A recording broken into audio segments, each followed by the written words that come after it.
How do you teach a student to play when his instrument is out for repair? If you would like to find easy ways to keep students' instruments out of the shop and in their hands, this session is just for you.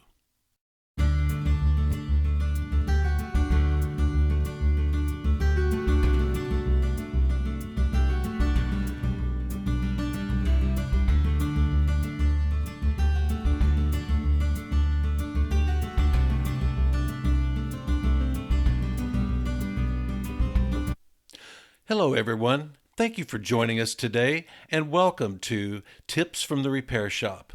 If you follow these easy, real-world tips in this webinar, you will be able to eliminate a very high percentage of those annoying downtimes that occur when students' instruments are in the shop.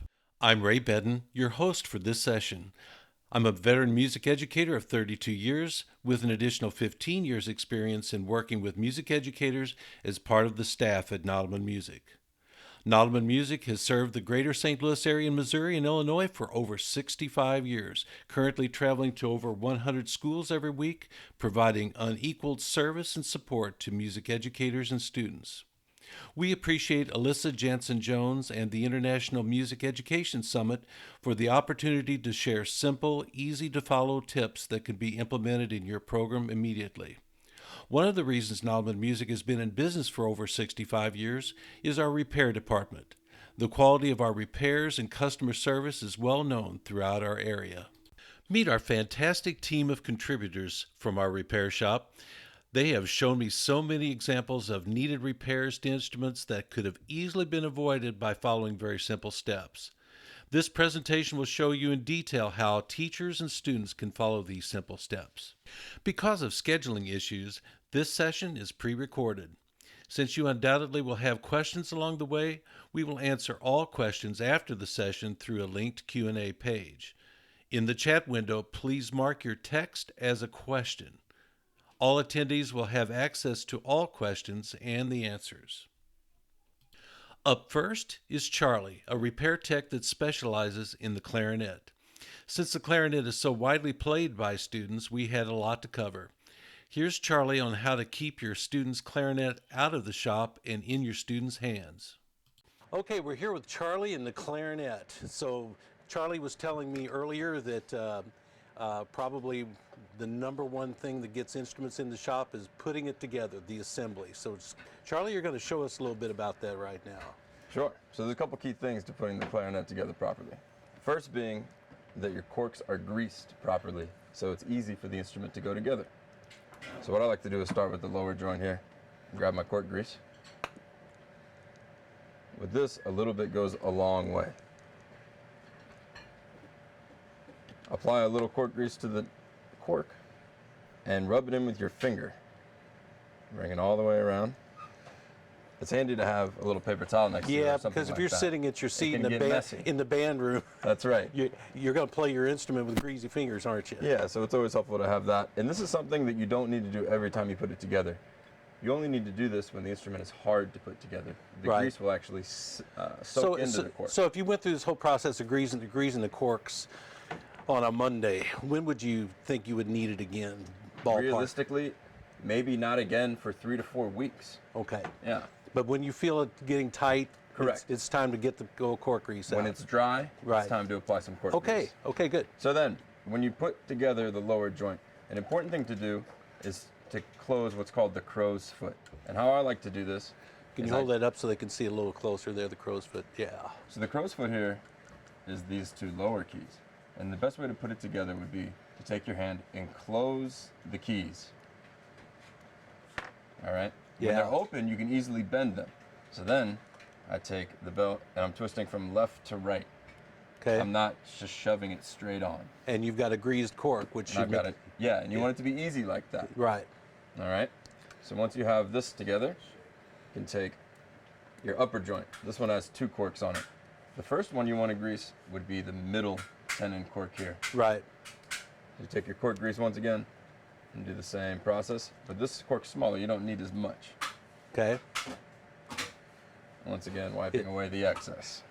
Yeah, you want to do that because you don't want to have globs of cork grease coming Yeah. out when you put your instrument I together. see that all the time when it comes in. Yeah. It'll actually cause the cork to be too loose and slide around too much. And So it might be a good thing for the kids to have a paper towel in their case. yeah, it wouldn't hurt. Yeah, okay. Yeah, definitely.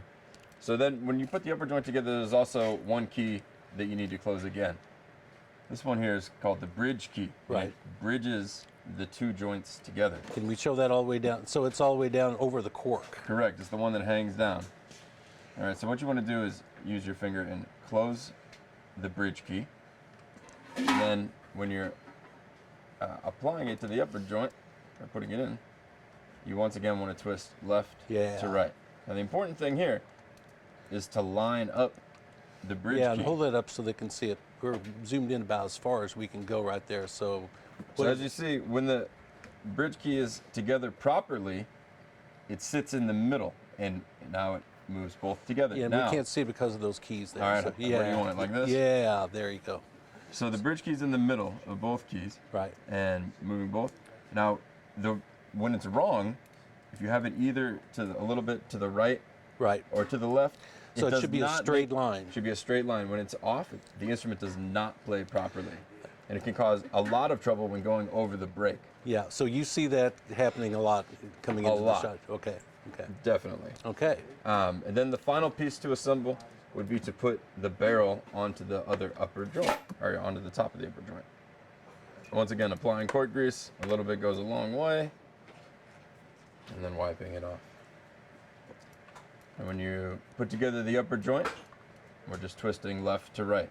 One thing when you put the clarinet together is you never want to assemble it this way, where it's standing upright and you're slamming the instrument together. It can cause a breaking of the tenon, all sorts of problems. So we want to hold the instrument and twist left to right. And when you grab the instrument there, you're going to grab it where?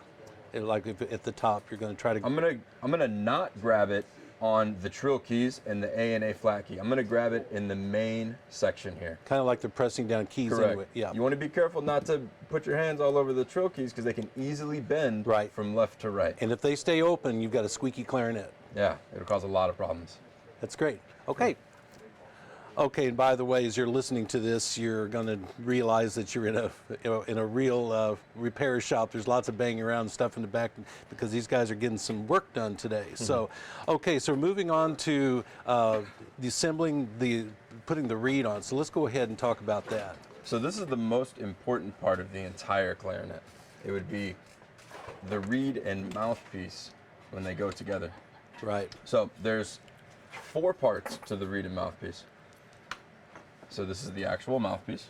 It has a flat side called the table, and that's where the reed goes on. Then you also have your ligature. Right. Ligature means binding. That's what holds the reed to the mouthpiece. Third part being the mouthpiece cap. This will protect the reed and the mouthpiece when not playing or traveling. So, which gets left off sometimes. Which is really important. People don't understand how important that when is. they're running out of class and they're late for class. Yeah. Yeah. So there's 2 ways that you can get the reed ready to play. The most common way being using your mouth. And what you want to do is just apply this section of the reed directly into your mouth, but not using your teeth to bite down on. Right. What I like to do is move it from side to side in my mouth. Okay. I'm getting both sides of the reed. Okay.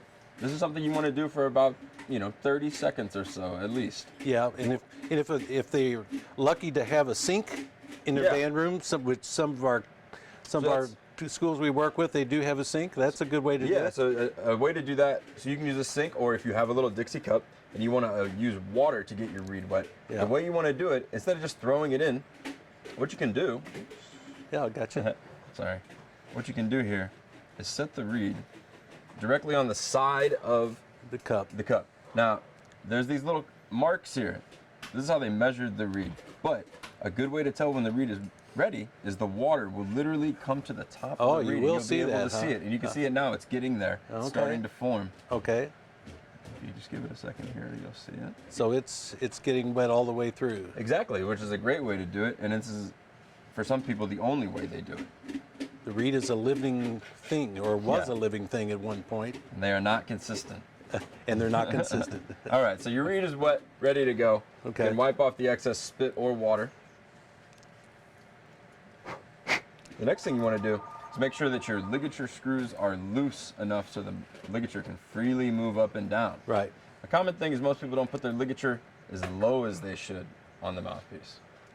So you have the flat side of the reed, which is where all the labeling is, and you have the flat side of the mouthpiece. These two parts go together. So the first thing you do is slide the ligature up so the reed can come in underneath. Right. All right. At this point, So that way you're not bringing the metal part against the tip of the reed. absolutely, it's very commonly chipped that way, and once Yes. it's chipped, it does not play. Yeah. Time to get a new reed when That's you do right. it. So for this, you don't need to get the reed exact yet. What you want to do is move the ligature down. It needs to be below this line on the mouthpiece. That's the whole purpose of the line on the mouthpiece. Right, and it depends on the mouthpiece, and with the ligature too. There's going to be some people that maybe have a one screw ligature where it Right. goes on the other side. This is the standard way. Right. But the rule is the lower you put the ligature, the easier the instrument plays, and the higher you put it, the more resistant the instrument is. Okay. So what you want to do is take your thumbs and measure up the sides of the reed to the rails of the mouthpiece and also to the tip. And a way to check the tip would be to gently push on the reed, and you can see the black line at the top. We're not zoomed in enough, so Charlie, if you could bring that up to the lens a little Sure. closer so we One can sec. see that. So you're lining it left and right, and you're also going to line the top and bottom too. Correct. It's really important to do both. So as you can see here, it's lined up properly. If it was too high up, it's not going to play well, and if it's too low or off to the side, it's really not going to play well. So you're going to Okay. see a little bit of black at the top when you look over the top of it? Correct. I like to line it up pretty much directly with the tip. Oh, okay, so you're not going to see much black. Well, you're over going to the- see it on the tip of the reed, Right. like this. Okay. Let's see if I can line it up here. Yeah, so like this would be ideal for the tip, Okay. something like this. Yeah, and you can bring that a little closer too. That'd be great. Got it. Good. Thank you. Yeah. So one thing, here's the hard part. Now once you have it set, you need to hold the reed in place and slide the ligature down properly, okay? Right. And once you've done that, like this, you can tighten the screws while holding the ligature in place while you tighten them. Now that seems to take a long time. And I think it should, because this is the most important part. I cannot stress that enough. So band take your directors time. need to give clarinet players a time to put that on and put it on Yeah, right. and it's something that with practice it gets better. Yeah. Otherwise, if they're going to be late, they're just going to start leaving the reed on the mouthpiece so it's ready to go in class, and they're not late. So Yeah. So and leaving the reed on the mouthpiece is one of the quickest ways to kill a reed. right. So once we have the mouthpiece ready to go, ready to play, we're going to grab our already assembled clarinet. We're going to hold it close to the barrel on the upper joint. We're once again going to twist the clarinet mouthpiece in from left to right, not pushing it straight in, and definitely not holding it on the music stand and putting it together. Right. All right, so say that we've played, we're at home, we've practiced, but we need to go eat dinner, and we're going to come back and practice some more. You don't necessarily always need to put the clarinet apart. This is the point of the mouthpiece cap. You can slide over the top and protect the reed, and it doesn't let it dry out as quickly either. Right.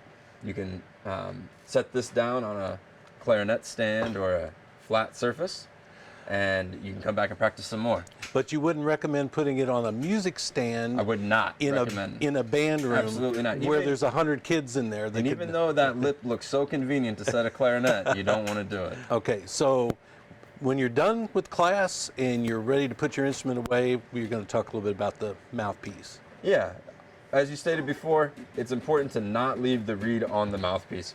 So when you're done playing, the first thing you want to do is take the mouthpiece off by twisting from left to right. Set your clarinet down gently. And then what you want to do is loosen the ligature screws. You're going to make them loose enough so the ligature slides up, and we can slide the reed out up through the top of the mouthpiece. So you've never taken metal and gotten it close to the tip of the reed, Exactly. So, which causes having to buy new reeds or Yeah. playing on a reed that doesn't work. that's right. Right. And There's two options once you get the reed off. You can either put it in the standard reed case that it came with. This part you need to be gentle with though. I see this commonly chipped here. You need to slide the reed in and then push it forward and make sure not to get caught on the edges. Right. Or for a couple bucks, you can buy a 2-reed holder. And what this does, you can just easily slide the reed in and there's no question of chipping it, and it actually holds the reed flat. So another thing that you were talking to me about is that comes into the shop, brings instruments into the shop, is the A flat keys. Let's take a look at that, Charlie. Yeah. The quickest way to shut a clarinet down is to have this little screw right here on top of the A flat key. Can you bring that a little closer there? Yeah, there we go. When this A flat key is too tight, it causes the screw here specifically. It causes this key to stay open. This is the 4th opening on the clarinet. Okay, when that is not sealing, you're gonna squeak all over the place, and you're gonna think your instrument's broken. But it's actually a very quick fix. So the way to check this is to gently hold the A flat key just in place. You're not pushing down, you just don't want it to move. Right. And you're gonna tap on the A key. If there is no play, that is too tight of a screw, okay? You need a little bit of play in there. See, as right now, when I'm pushing it, the key is not moving. And we're not looking for a lot of movement, just a little bit. Okay. This is a quick fix. All you need is a flathead screwdriver. You're gonna come in here and loosen the A flat adjustment screw. And that's going to give you a little bit more play. Yeah, and what I'm doing is I'm gently tapping the A as I'm backing it off. Okay, so I over-exaggerated just to show you. So I'm going to hold down the A flat gently, and you see this play? Right, it's moving up and down. This means that both keys are closing, but this is too much play, okay? So we're going to then take our flathead screwdriver and just bring it up so we see just a little bit of movement. Okay, so this is probably not something a student would do. Maybe an older student, a high school student could do, keep it as a screwdriver in a case. Yeah. But for the younger student, this is probably a band director fix. Yeah. It's just a way to check to see if your instrument's really broken or if it's just a simple adjustment that can get you back to play the concert. Right. Okay, so that was one of the 3 things that you said that bring clarinets in the shop. So what are the other 2 that you've been talking to me about? 3 things that to look for. So the A and A flat key being one. The second one being the bridge key, out of adjustment. And this, like we discussed earlier, the bridge key makes both keys move together. When this is out of it, yeah, there you go. When this is out of adjustment, it makes it very difficult to play over the break. And so if I'm holding down the left hand here, okay, and then I bring down my right hand, you see there's a bunch of space in between these 2 keys. This just goes out from putting the instrument together, just playing it. This key gets used a lot. Yeah, I don't know if we can see that or not, but that bridge key is going up and down. Yeah, okay. And you don't want that much play in it. You don't want any play in this one. Okay. So what you need for this fix would be a pair of needle nose pliers. So this would be an older student or a band director would take Correct. it. Yeah. And this one is a little more difficult to do, but you still can do it by eye to get the instrument playing again. What you want to do, let's see how we can do this here. Let's see if you can see it. You want to take your needle nose pliers and put it on the middle of the bridge key and the edge of the bridge key at the same time, okay? So what we're going to try and do is tilt this key down, okay? We're going to move it down just a little bit here. And then we're going to bring our right hand keys down again and check. As you can see, there's still a little bit of play. We're going to go a little further. So that bridge key should rest right on the top of its yeah, and as you see here now, there's no play. And how we can check that we haven't gone too far is if we push down the right hand keys, I do not feel the keys moving in my left hand. If this is too tight, if this bottom one is pushing too hard against the top one, you will literally feel the key pushing down. But I don't feel anything here, and I know the keys are closing together. The third thing, maybe being the most common, because this key gets used more than any of them, is the B on the crow's foot being out. Once again, we're seeing play within the instruments here. Yeah. Or within the keys. We don't want this play in. This means that the B key is not closing, and playing anything above the break is not. So it's going to sound real stuffy, or it's going to squeak. it's going to squeak. The note won't come out. Yeah. So this one is easy to fix with no tools. What you need to do is you put your finger underneath this key here, okay? Underneath here. And we're going to push down on this cup while keeping the key in place. Yeah, you could do that. Bandera could do that in a concert. Absolutely. And how you check this one is you finger the B with the lever here. Right. And then you gently push here. And as you see, there's no play. And you can also use your ears. You hear the pop? Yep. You want to hear that pop. When it's out of adjustment like this, it doesn't have that pop to it, that roundness. Okay. And these 3 things will shut you down very quickly. And that'll keep you out of the shop. Okay, so the final thing is when you have to get up from your seat and you have to put your instrument down. That gets instruments in the shop because they do what, Charlie? Well, they always fall over and keys bend. So the most common Why would it do that? Well, the most common thing, and it does sort of make sense. You see this wonderful bell. It looks like it could just sit right here. Yeah. And it can. But the problem is, I guarantee something's going to bump into it and it will fall. And you'll be coming to see me. So the best thing to do would be to take the instrument and not set it directly upside down just on a flat surface. If it sets in the case, it can be okay, you're going to be fine. But the most ideal way would be to set it in this area here where there's not a bunch of keys. And it'll rest pretty good, just like that. And I know sometimes in marching band, students have to put their instruments down the field, do some choreography or something. Sure. And don't, if you have the choice, don't rest it this way directly on all 4 trill keys. This is a great way to bend the clarinet, especially on the marching field. So that's a simple prevention. If you have to set it down, don't put it on the keys, put it on the side that doesn't have keys. The opposite side of the trill keys. That sounds good. That's Charlie on the clarinet. Next up is Bill. While many of the tips addressed in the clarinet segment also apply here, Bill has some additional ones pertaining to the bass clarinet. Bill sees all kinds of things with bass clarinets that come in here, so he's going to talk about a few things. So, Bill, you've been talking about the register mechanism. Yeah, for some reason it's always getting out of regulation on bass clarinets.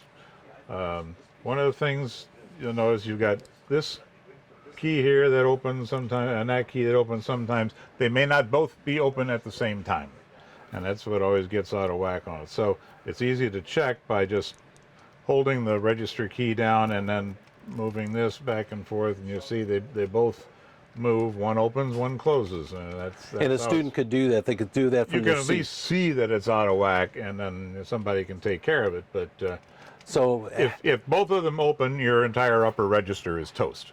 Okay, so if it's okay, then what do you see? Then you'll see this one closed, this one open. Push that down. This one closed, that one open.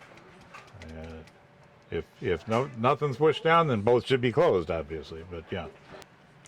So we were talking about before about the ghost pad. This gets the instruments into the shop a lot, doesn't it? Yeah, on the Bundy, Selmer, earlier ones in particular, there's a key right down here that looks for all the world like it should have a pad. Can you hold that up a little bit closer to the camera? See it, but right there, because there's a little cutout there, which is a manufacturing thing. It has nothing to do with that. There's no actual tone hole there. All this is a lever that operates this key. Right. But it looks for all the world like there should be a pad in there, and people will put pads, they'll put felt, they'll put cork, they'll put all kinds of stuff in there because they just think it has to be there, and it winds up not letting this key go down all the way, which leaves this open, and you're making trouble for yourself over nothing. So, yeah, just remember that one, there is nothing there, there's not supposed to be anything there.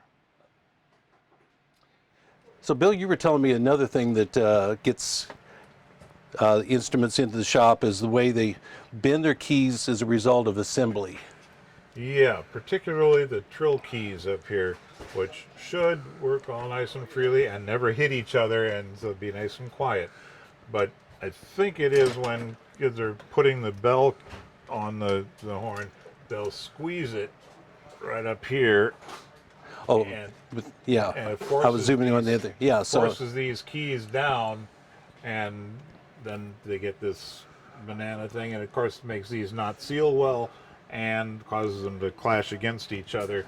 And So the way to prevent that when you're assembling is do well, what? hold it down here, right where you would be normally holding it, you know, with your Right. fingers on the Right. key. Keep your fingers on the Yeah, keys and because it's designed to put your fingers on the keys and press right, down. it's designed to be pressed there, so it can handle it. And that applies to regular clarinets too. When you're putting them together, Sure. hold them there, and Right. That's good. Okay. Next, our repair tech Jim provided 5 quick tips for the flute. Tip number 1, what do you do if your flute doesn't play below upper C? If the flute won't play below C, then the A/B flat key assembly may be loose. The hinge rod for the C key needs to be tightened up. If you then find the key assembly to be binding after that, then loosen the rod just to the point where it is free. Tip number 2, what do you do if your flute doesn't play below G? If your flute won't play below G, check that the G sharp key hasn't been pulled open, causing a leak. Since the G sharp key lever sticks out between the G twin keys, it's easily caught on close, etc. Just squeeze it closed until the flute plays. Tip number 3, what to do if your flute doesn't play below F sharp. If the flute won't play below F sharp, check that the pivot screw is tight in the post by the D key. If the key assembly, especially the F sharp key, binds up after screwing it in, then back it out until everything is free again. Tip number 4, what do you do if your flute doesn't play in tune? If you find that the flute's tuning is off, be sure that the head joint cork is in the right spot. Use a standard flute tuning rod to check to see if the engraved line is in line with the open edge of the head joint. And if the cork moves very freely, then it may be leaking air and will need to be replaced. And tip number 5, what do you do if your flute doesn't play certain notes? If certain notes won't play, check that the adjustment screws are set correctly. The adjustment can be changed by turning the screw in or out. It is very common for people not familiar with proper instrument repair to try tightening or loosening screws with a bad result. Encourage students and parents to leave screw adjustments to the professionals. Another popular instrument family with students is the saxophone family. Next, Bill presents tips prepared by our Chief Saxophone Repair Tech, Blaze. Here's how to keep your student's alto, tenor, or baritone saxophone out of the repair shop and in your student's hands. We looked at a lot of different reasons why instruments come in the shop, and we want to avoid those. So the first one we have on the list is never lift or hold your saxophone by the neck alone. And going on, if the neck slips out, the horn will hit the floor. There you go. It's real easy. And you And might think you have this tight enough, but it'll still come loose. And if that bounces against the floor, it normally ends up in the shop. Yeah, and there's so many things that can get bent out of line. It can cost a lot to get it back in order again. Never let the saxophone hang freely from your neck strap. Neck straps can break. Keep at least one hand on your horn. Obviously the same reason. And even though, you know, like this is one of these snap clip kind of thing, I've seen horns fall off of these. So Right. it can happen. And it's ugly when it does. Walking through a doorway with your baritone saxophone, you're obviously not holding a It baritone works for saxophone. all of them, but yeah, if you walk with it like this, you're going to have a problem. Hold it like this. Yeah. Baritone saxes in particular, I mean, they're big, they're awkward, they're heavy. You know, Vertical works better than vertical horizontal. is really good. Okay. Don't stuff your case full of music books and folders. Books can bend keys, and we probably need to say this for most of the large instruments that a book will fit in. Obviously, not with a flute Absolutely, or an oboe. trumpets and things have the problem too. Yeah, flutes, oboes, clarinets, usually there's not enough room, except there are some clarinet cases that are designed for it, and that's fine. But What are the typical effects from having a book in your case? your keys get bent out of line, and then they don't close, and it won't play properly. Or it and, squeaks, or notes don't you'll play. get all the typical squeaks and problems that, and just like, you know, put the book in a different backpack or something. Carry a canvas bag with the stuff, whatever it is. But yeah, if you have to press the top of the case closed in order to latch it, you're making trouble for yourself. Oh, that's a pretty easy thing for band directors to keep an eye on and tell students. That's easy to avoid that. So do not leave mouthpiece on your neck when finished playing, or you need a new cork soon. Yeah. If you leave it on here all the time, I mean, this is cork, and the cork is resilient to a point. But if it's always on there all the time, eventually that cork is going to compress, and then your And then mouthpiece is going to get wobbly. So and it's take gonna, it off when you're it will done. leak Let it come back. You know. Yeah, and it will leak air. Well, it will leak, and then you'll be in tune here, but it won't stay there. It'll go. You know, there's all So you're kinds constantly going to be out of tune. yeah, it causes all kinds of problems. When that corks are easy to replace, but why do it if you don't have to?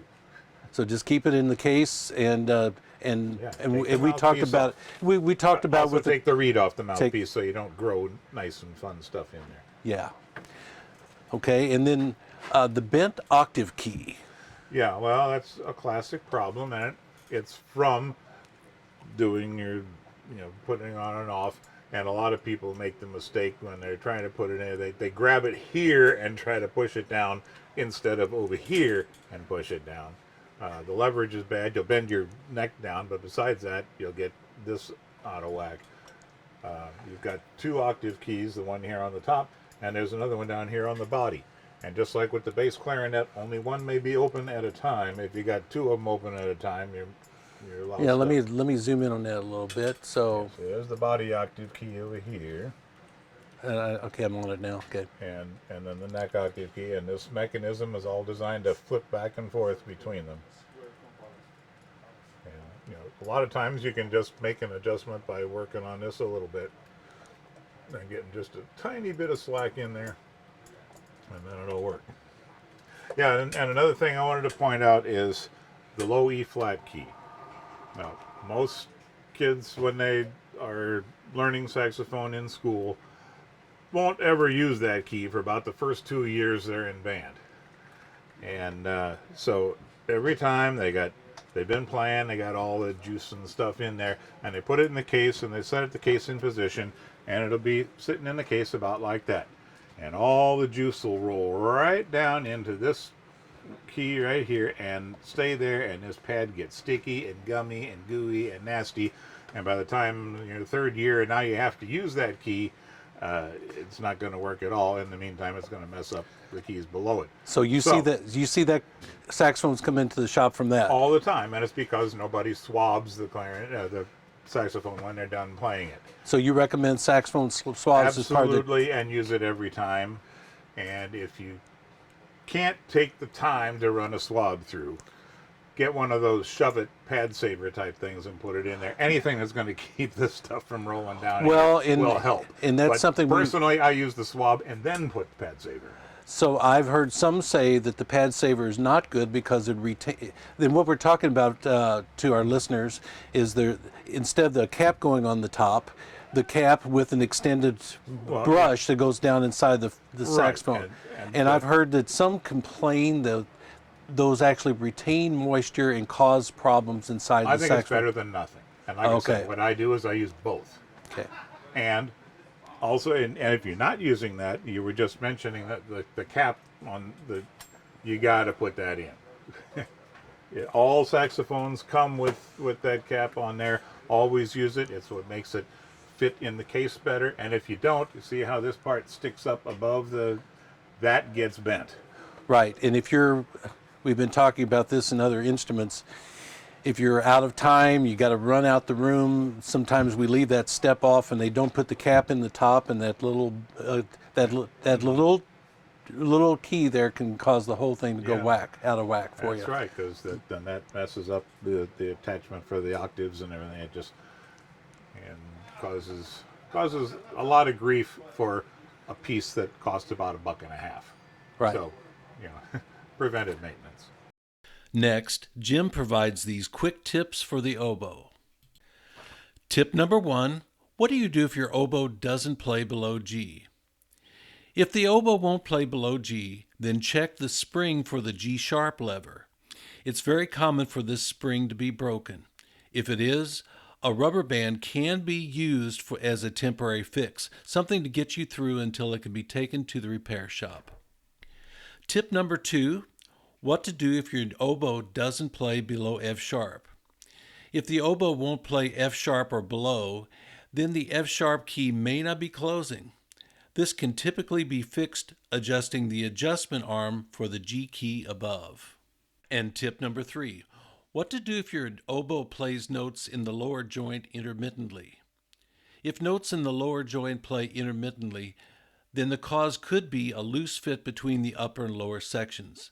This means that the joining cork needs to be replaced. Using tape or paper over the cork to fill gaps can work in an emergency. Steve, our repair tech for brass instruments, is very knowledgeable. There's nothing this guy hasn't seen when it comes to brass instruments needing repair.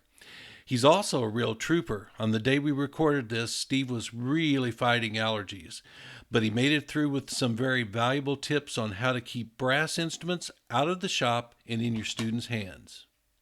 We're here with Steve, and Steve is our expert brass guy, and he's got a lot of things. So when we talked about what gets instruments in the shop and what you can do to prevent, he had lots of solutions. So what's your first one there, Steve? The mouthpiece. Make sure the band director, he should have one of these mouthpiece truing tools.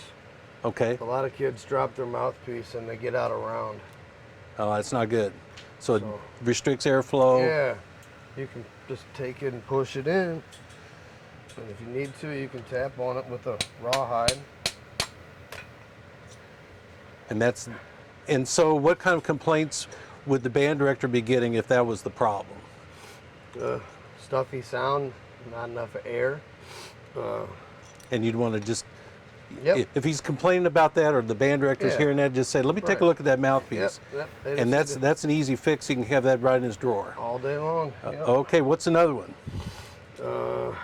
On the mouthpieces, let's keep them clean. A lot of time kids don't clean them. We sell mouthpiece brushes. Okay, yeah, mouthpiece brushes are really good. So we're going to be talking a lot about keeping the instrument clean, but it starts with the mouthpiece because Yep. that's the closest to the human. Yep. And then keeping it clean on the trumpet, just make sure the slides are pulled. And Yeah, so stuck slides are a problem. Right. So if they keep tuning slide grease on them, they'll move. If they keep them dry, they won't move. So then you can't clean the trumpet out correctly. So that's something they need to check off. And Yep.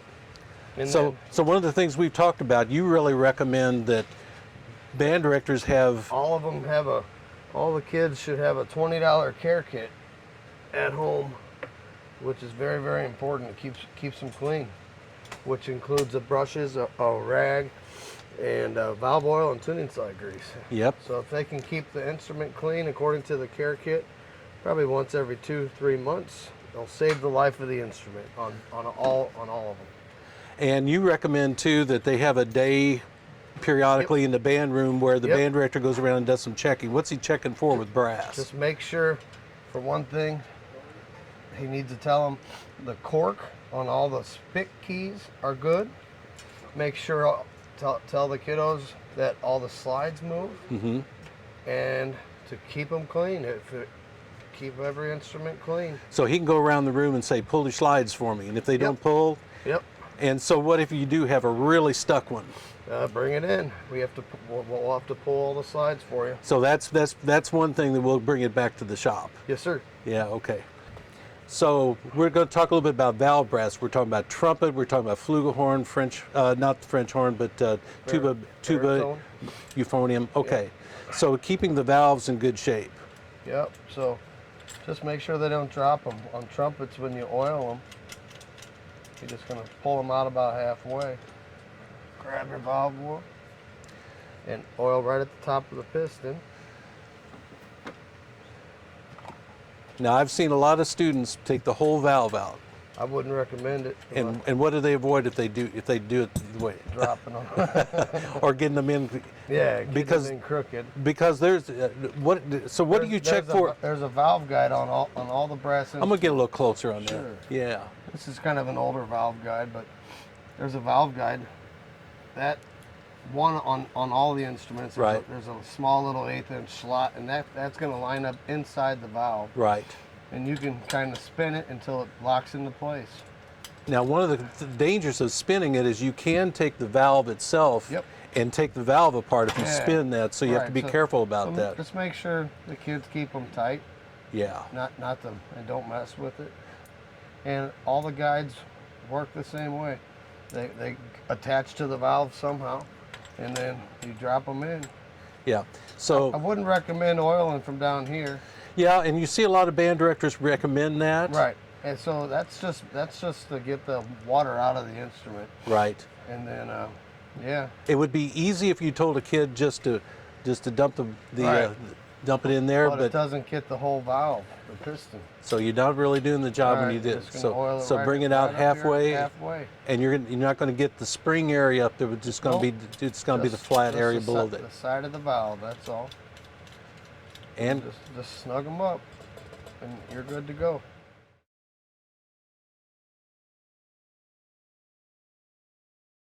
okay, now we move to the French horn. Boy, I tell you what, as a former band director, we've had some real problems with this. So, with this instrument, so you're going to give us some ways to keep the French horn out of the shop. That's correct. All right. Again, like any brass instrument, make sure that the sides are moving. There's 3 spots to oil up a French horn. The least important is this one underneath the cap, Okay. because that one's usually sealed up with the cap.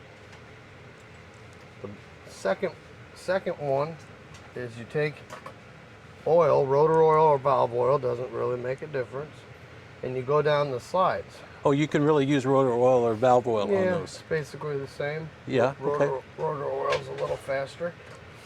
And then the third spot is the most important because this is exposed to the air. I want to get in real close here. Underneath the rotor screw, it's called the rotor arm here. Mm-hmm. And Pull it then- up so we can see it really good. There you go. So that's the most important. That's exposed to the air, and that's going to dry out the quickest. So you're going to drop a drop of oil on all these.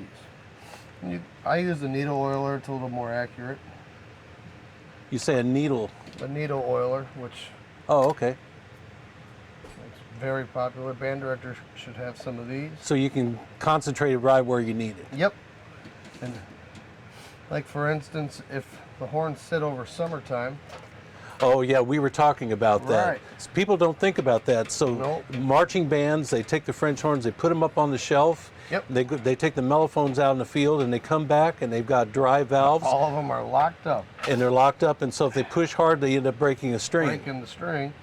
And then this one, so if they are locked up, your best bet is to take your finger and try to break it free on the arm itself. Okay. Don't try overpowering it with the rotor, or with the triggers, or you're gonna bend those. So try breaking it free, work in the oil, and usually it works free unless they're really locked up. So you would recommend it in marching season for high school bands Yep. to when school starts, pull them out, oil them up, put them back on the shelf because they may have been sitting there Yes. all summer. Especially the rotors. And if the slides are moving good with the proper tuning slide grease, they're not gonna get stuck over summer. But But the rotors do. the rotors usually will. If the slides are moving, you re-grease them and they should be fine.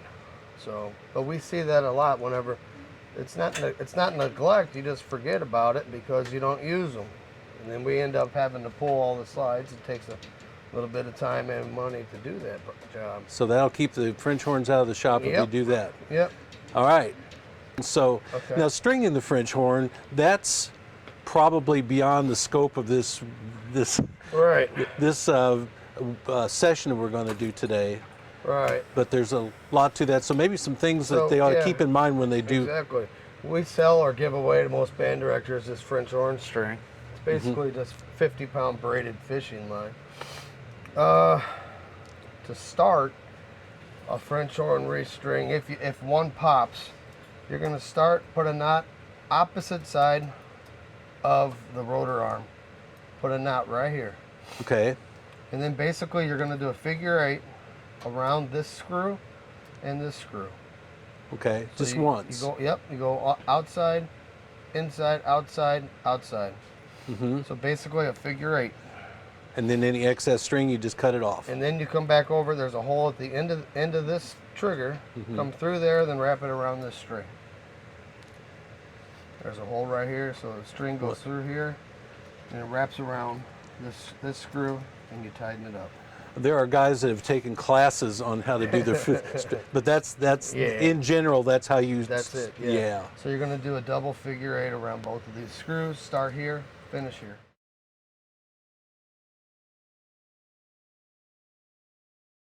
Okay, so by the way, if you notice, Steve is fighting allergies today, so the sniffling and he's just No problem. He is a trooper coming today, even though he can barely breathe, but he's going to share with us today. So Right. next is the trombone. So what are you seeing with the trombone coming into the shop, All Steve? right. Number 1 is the cork, and the kids always bend this thing up or hit it. So just tell them to double check, make sure that this thing is squared up and the cork is good. Right. Second thing, very important, it happens really quick. So when they take the slide apart to oil it or clean it, they usually set it apart, and this thing, the inner side gets out of alignment. So I'm going to put it out of alignment real quick. Ooh, that is that is really out of alignment. Right, so I'm going to put it out, and you can tell when it's out of alignment. So put it in, and it'll go, we call it bowing. So it'll go like that if it's out of alignment. I got you. So it vibrates. Yeah, it vibrates. So you can take it and bend it to where it needs to get aligned, and the slide should work a lot better. And then you're just going to drop it in, see how close you are, and that's it. And so you would recommend a student do that? Yes. Okay. Especially in No, band director. Band director. Okay. Okay. He should be able to look, or director should be able to look at that side. If it does go like, if it's sprung, you can slightly bend it up here and put it back to where it needs to go. Now, that's not always your reasons for slides that don't No, move most properly. of the time it's dented. And I'll show you. So when they put them together, drop them together, you're going to get, I usually recommend about 1.5 inches. Screw it together tight, and it should be fine. That's all you do. So then unscrew it, you're good to go. But make sure the kids hold it correctly, bell, and you can unscrew it here. And make sure that the slide is locked too. Yeah, slide is locked. So it doesn't end up on the floor. Yep. So if they just avoid those things, it's going to keep a lot of trombones out of the shop. Yep, and make sure they put grease on the tuning slide. That's really all there is to it on trombone.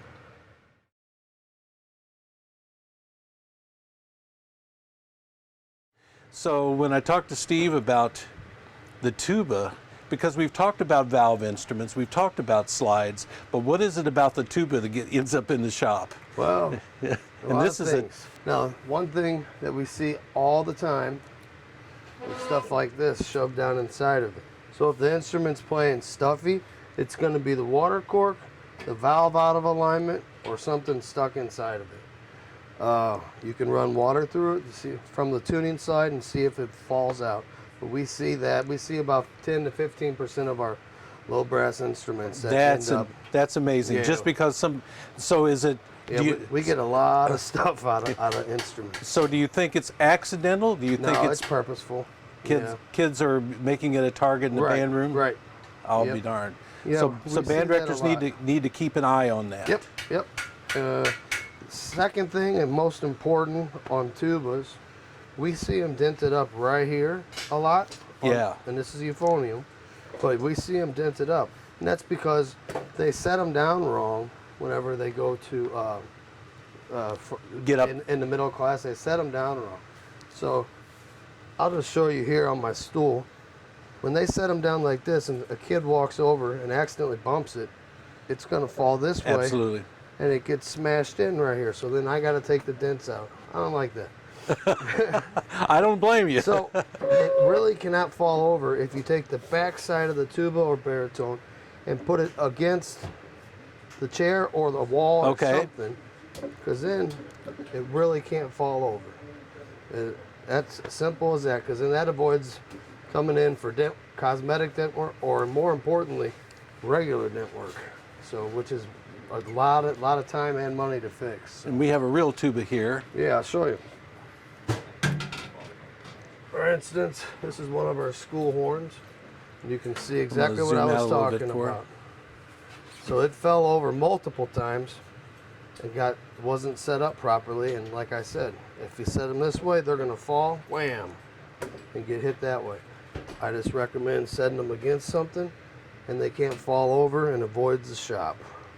So, Sounds good to me. So band directors and the tuba students need to keep that in mind. yep, expensive job to take these out.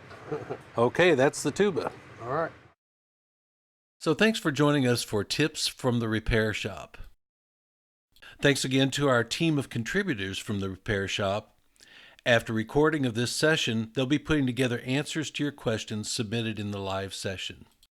We invite you to visit our Music Educators Corner at nodelmanmusic.com. There you will find our technology page and the Nodelman blog, a searchable and ever-growing resource of original and curated material on a wide range of topics for the music educator, loaded with articles, videos, and podcasts. At the time of this session was recorded, we have over 100 postings, so go to our homepage and under Music Educators Corner, select blog. We welcome all comments and questions, and you can contact me at ray@nodelmanmusic.com. Thanks for joining us.